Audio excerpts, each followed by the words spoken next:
Ayan, hi guys. So ayan, bumili muna kami nung orange juice. So literal na orange juice talaga siya na puro. So ganyan, hinihiwa nila pagkatapos i-squish nila. Okay, so yun. As in, walang halong tubig, walang halong asukal.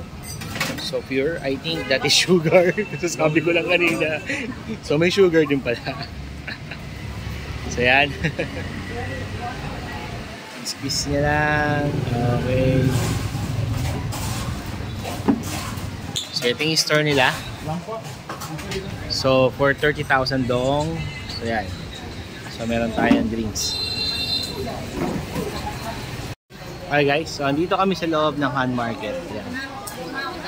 So yan, may mga prutas. And then may mga pasalubong siya. Okay, so may mga dried goods. Okay, technique. Huwag ka muna magtatanong kung hindi ka pa sigurado kung bibili ka. Kasi pag nagtanong ka na, dire-diretso na yan, hindi ka nila titigilan. So first, excuse me. So first, hanap muna kami ng mabibili ng food. Excuse me.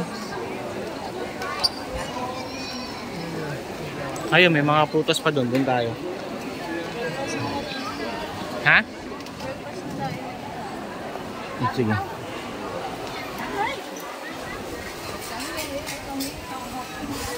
So, yan. Kung gusto mo magpapak or gusto mo yung nakapak na, it's up to you.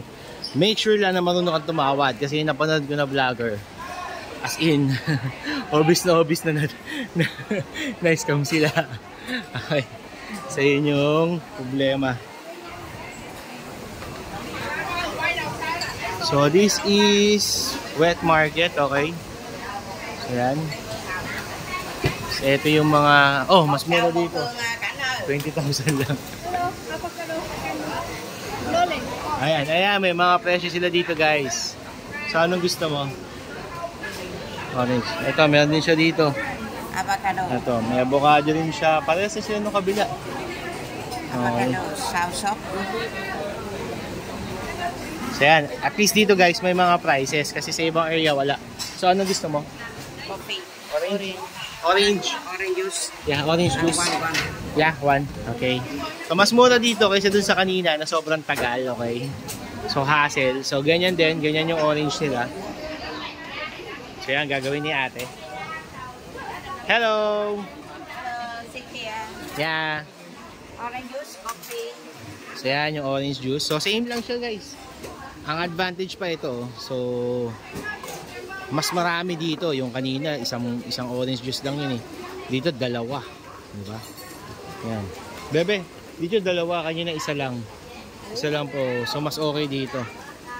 So yan guys, so gusto niyo bumili ng orange juice, punta kayo dito kay ate. So ito yung name ng store niya. Okay. So yan. Oh, di ba? So lalagyan siya ng ice. Okay, so that's it. So this is only 25,000 dong.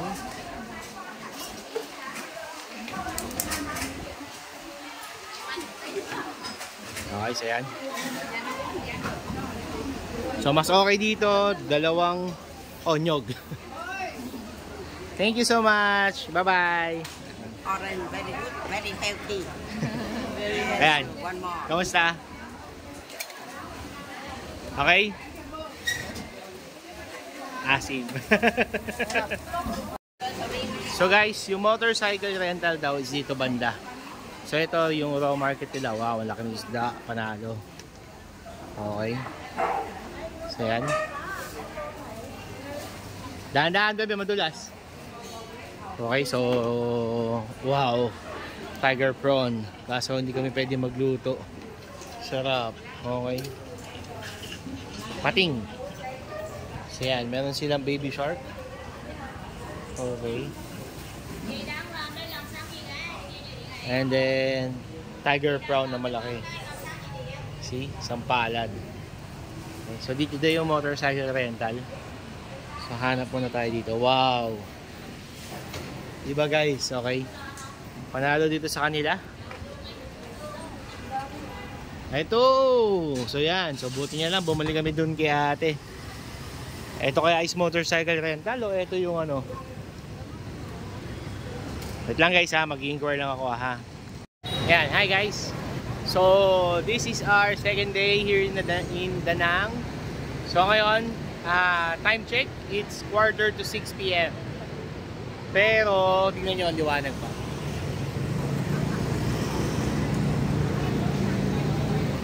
Yan. So normally, nag-i-start dumidim dito sa Vietnam around 7 PM or 8 PM, depende sa lugar, okay?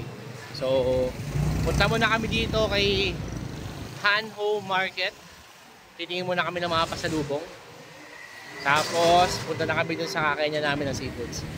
Samahan nyo kami mag-canvas dito. Good luck sa amin. And hi guys, so pumunta kami dito sa Hang Ho Market. So yan. So ito siya, 2 tram number 59. So dito kami nakabili nito. Okay. So yan siya. So in-offer siya sa akin ni ate ng 280 for 6 pieces. So yan. So yan siya. So ngayon, kung gusto niyo bumili, go here and buy number 59 Tuy Tram. Ayan, ito yung mga paninda niya. So ayan. So far mas mura dito kumpara sa Hoi An and Hanoi. So ayan. So guys, so andito kami sa store ni ate. So ito siya, LO73. So Ball and Bees Home, okay? So malapit to sa kami nagpapalit ng pera kanina. So ito yung mga tinda niya. So far siya yung may pinakamababa sa mga naikutan namin dito. So yung bag na gusto ng wife ko sa iba, ang pinaka last price nila is 200 up to 180. Dito makukuha ko siya ng 140, okay? Pero yun nga, magtitingin pa kami na iba kasi baka pwede ko pa siyang pababain, okay? So, ganun. So check natin kung kakayanin pa. So far, ito yung mga tinda ni ate. Kaya so, nagtitingin pa siya. Okay. So check natin kung ano magustuhan ng wife ko pagkatapos yun na tayo bibili. Okay, kasi so far yun nga, naikot ko na yung yung ibang area dito kaninang tanghali. So siya yung may pinakamaayos at the same time pinaka-okay kausap. Ayan, yun yung hanapin niyo lagi, okay? Yeah. Okay, suot mo yung isa, check mo yung isa, yung white. So guys so yung bag na yan, yung sinusuot ng asawa ko na yan, ang original price niya is 250. Doon sa Coconut Ride, 300 siya. Tapos nag-ikot kami dito, ang pinaka last price nila na bibigay sa akin is 180. Kaya niya nakuha ko siya ng 130. Not bad, okay? So yan siya. So 130 na lang siya. Ang laki ng discount.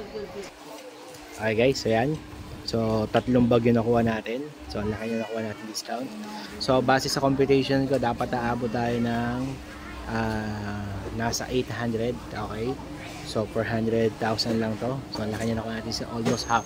Okay, so ayan, kung bibili kayo, go to this store, look for LO73. Okay, dito sa what is the name of the market? Bao. Okay, hello. So yun. So Hang Market. Hang Market? Yeah. Yan. So punta kayo dito sa Hang Market, hanapin yung store ni ate, that's LO73. Okay, so maayos siya kausap. Kailangan nyo lang magtanong maigi for the discount. Okay? So dalawa yung store niya, 67 and 73. But look for ate, okay? Yan. so look for her para makakuha kayo ng discount. Okay guys, ayan, nakatapos na kami. Okay, so nakadalawa na kami. Ewan ko dito sa asawa ko kung ano pang hahanapin niya. Okay? Yan. So guys, so ang technique na natutunan ko sa mga kaibigan ko taga Divisoria. Sa mga taga Tondo, ay mga paring Chris, okay? Ang technique daw, dapat mag-window shopping ka muna. Dapat maging friendly ka, okay? So tawagin mo siya sa ate. So ganun, or tita. Mas gusto yan. Kung Chinese so dito, kailangan alamin mo rin yung part na yun. So ngayon, ang ginawa namin dito, morning pa lang, nag-ikot-ikot na kami, nagtanong-tanong na kami sa mga gusto niyang item kung magkano yung regular price para ma-idea kami kung magkano. So, syempre, pag nagtanong-tanong ka, alamin mo kagad, tandaan mo dapat kung saan yung market, kung saan ka nag-inquire, okay?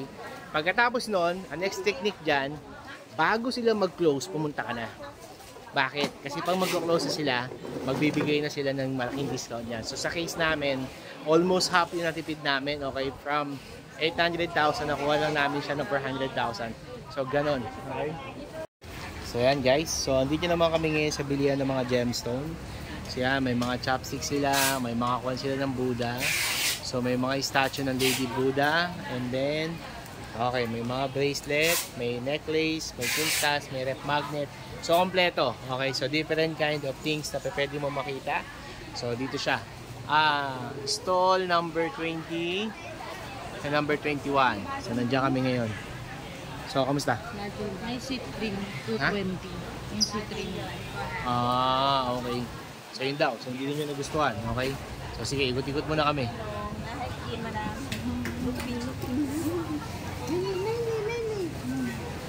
Where you from? Philippines. Okay, so yan. So, wala siya nagustuhan. Pwede tayo magtingin pa sa Ho Chi Minh yan kung gusto mo rin.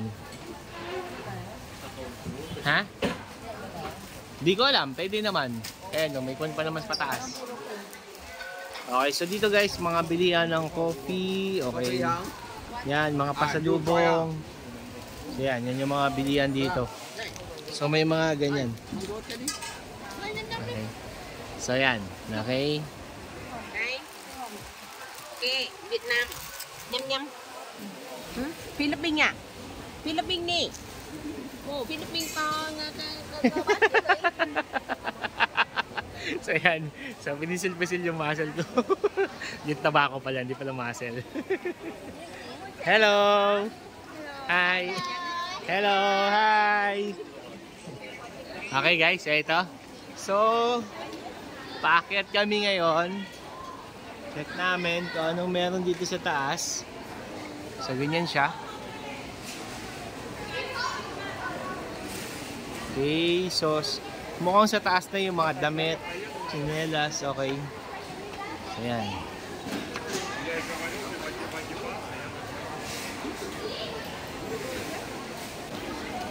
So dito mga damit na. Ayan, iba't ibang uri ng damit. Sa baba may mga damit din eh. Pero sa baba halo. Dito mukhang as in puro damit lang talaga ang tinitinda nila dito. So guys, ayan, so nagutom na kami kagad, no? Ang bilis. So, yun. So we decided to go out na. Tapos, hanap na kami ng makakainan. Actually, may napili na ako. Yung napanood ko ang vlog dun sa isa sa mga sinubscribe ko na mag-asawa rin ng travel. So, Mok Kwan Seafood. So, yun dun siya. Doon sila kakain. So, ngayon, testing namin dun. Sabi, pwede daw mag-card eh. So, magka-card na lang ako. Kasi as much as possible, nililimit ko yung paggastos ng cash at ang paiba-iba ng ng exchange rate. Kaya magsasaygon pa kami. So, kailangan ko i-limit yung cash.